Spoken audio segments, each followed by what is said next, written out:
Les lignes de front bougent à nouveau.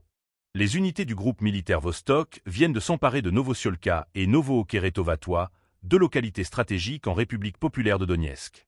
Une percée décisive qui illustre l'intensification des combats et le renforcement de la pression russe sur les défenses ukrainiennes dans cette région.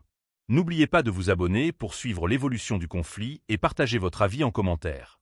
D'après le rapport hebdomadaire du ministère russe de la Défense, cette progression s'est déroulée grâce à une offensive coordonnée, combinant artillerie lourde, assauts mécanisés et frappes aériennes ciblées.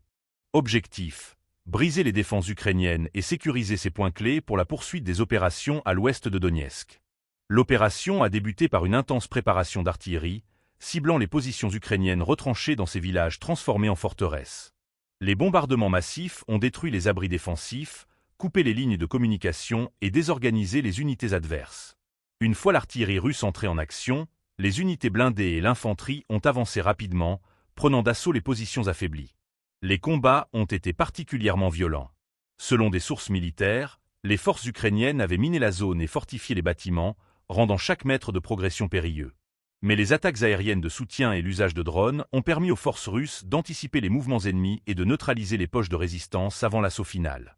Le groupe militaire Vostok s'est distingué par une approche méthodique et rapide.